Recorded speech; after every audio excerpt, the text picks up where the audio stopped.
আপনারা একটা বিষয় হয়তো লক্ষ্য করছেন যে জিআইএস এ ডাটা অ্যাড করার পর সেটা এই যে লেয়ারে চলে আসে।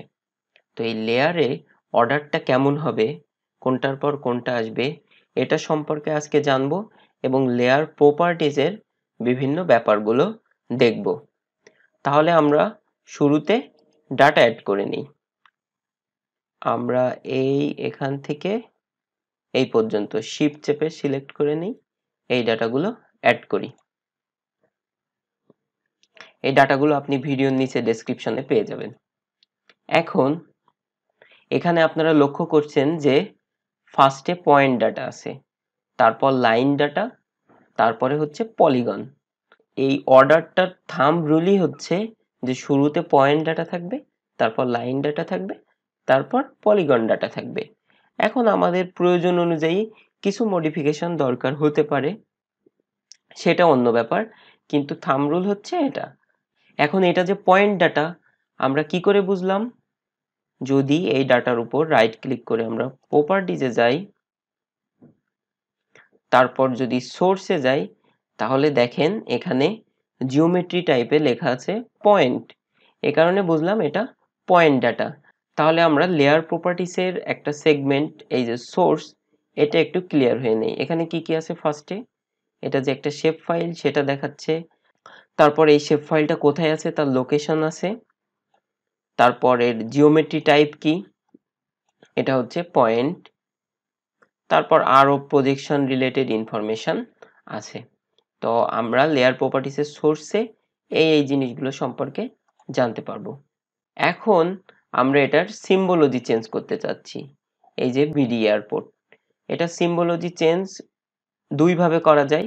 আমরা সরাসরি যদি এই পয়েন্টে ক্লিক করি, করে এখান থেকে এই যে আইকন একটা সার্কেল চুজ করলাম, তারপর ধরেন এটার সাইজ দিয়ে দিলাম 10 এবং ওকে দিলাম।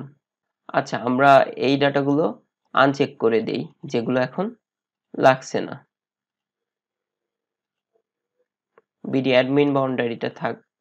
এখন আমরা ডাটার যদি অ্যাট্রিবিউট টেবিলে যাই, তাহলে দেখেন এখানে এয়ারপোর্টগুলোর নাম আছে, আর এই এয়ারপোর্টগুলো ডোমেস্টিক না ইন্টারন্যাশনাল সেই রিলেটেড একটা কলাম আছে। এখন এই কলাম অনুযায়ী আমরা এই সিম্বলজিটা চেঞ্জ করতে চাচ্ছি। মানে ডোমেস্টিকগুলো এক ধরনের সিম্বল দেখাবে আর ইন্টারন্যাশনালগুলো আর এক ধরনের সিম্বল দেখাবে। এটার জন্য আমরা সরাসরি এখান থেকে এটা করতে পারবো না, প্রপার্টিজে যেতে হবে, তারপর আমাদের সিম্বলজিতে যেতে হবে। এখানে দেখেন আমরা আগে যেটা করছিলাম ওখান থেকে, সেটা হচ্ছে এই যে সিঙ্গেল সিম্বল। এখন আমাদের যেতে হবে ক্যাটাগরিসে। ক্যাটাগরিসে যাওয়ার পরে এই যে ইউনিক ভ্যালুস, এখানে আমরা এই যেখানে ডোমেস্টিক আর ইন্টারন্যাশনাল এয়ারপোর্টের ইনফো ছিল সেই ফিল্ডটা সিলেক্ট করলাম, তারপর অ্যাড অল ভ্যালুস দেই। তারপর দেখেন যে ডোমেস্টিকের একটা সিম্বল আসছে, ইন্টারন্যাশনালের একটা সিম্বল আসছে।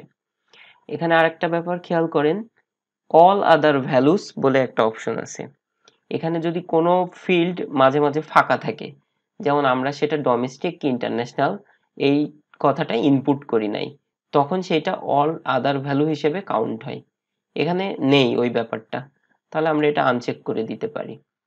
এরপর ডোমেস্টিকটা আমরা এখান থেকেও সিম্বলজি চেঞ্জ করতে পারবো। এখানে ক্লিক করি, ডবল ক্লিক করে এটা সার্কেল দিলাম, আর ধরেন এটা সাইজ দিলাম 10, ওকে।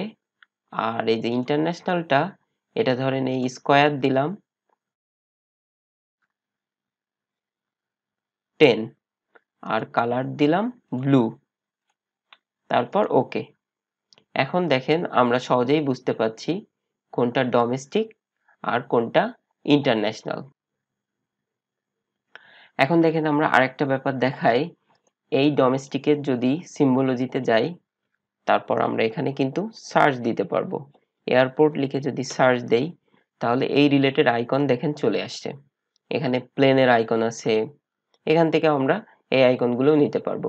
অথবা যদি এডিট সিম্বলে যাই, তাহলে এখান থেকে আমরা পিকচারও নিতে পারবো। যদি এই পিকচার মার্কার সিম্বল এটা সিলেক্ট করি, তাহলে আপনাদের যে ডাটা দিয়েছি বিডি ডাটা, এটার ভিতরে একটা পিকচার আছে। পিকচারটা অবশ্যই পিএনজি হতে হবে, এটাও একটা পিএনজি পিকচার।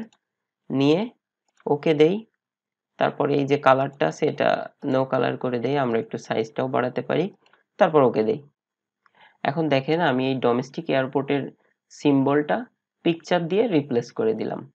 এখন এটার আসলে আমাদের দরকার নাই, আমরা আগে যা ছিল সেটা করে দিলাম। এর পরের লেয়ারে আছে বিডি হাইওয়েজ, এটা সিম্বলজি আমরা চেঞ্জ করব, এখান থেকেও চেঞ্জ করতে পারবো, বা এই ব্যাপারটা চেঞ্জ করার জন্য যদি ডবল ক্লিক করি, এই যে সিঙ্গেল সিম্বল, এখানে যাই, তারপর আমরা একটা অ্যাশ কালার দিব, খুবই হালকা গ্রে 30% দিলাম, আর এটার উইথ আমরা 0.4 করে দিলাম, দিয়ে ওকে দিলাম। এখন এই যে রোডগুলো চলে আসছে। এরপর অ্যাডমিন বাউন্ডারি আছে, অর্থাৎ বাংলাদেশের যে ইন্টারন্যাশনাল বাউন্ডারিটা, আমরা এই ফিল কালার নো কালার করে দিলাম। তারপর এই যে আউটলাইন কালার, এটা একটা কালার না দিয়ে আমরা একটু এডিট সিম্বলে যাই। এখন দেখেন এখানে একটা অপশন আছে আউটলাইন, এখানে যদি ক্লিক করি তাহলে অনেক ধরনের আউটলাইন আছে। সাপোজ আমরা এই যে ডটেড আউটলাইনটা নিলাম, নিয়ে আমরা এটা 2 করে দিলাম উইথ, আর কালারটা করে দিলাম এটা। এখন ওকে দেই। এই হয়ে গেল ইন্টারন্যাশনাল বাউন্ডারি। আমরা উইথটা একটু কমিয়ে দেই, 1.5 দেই।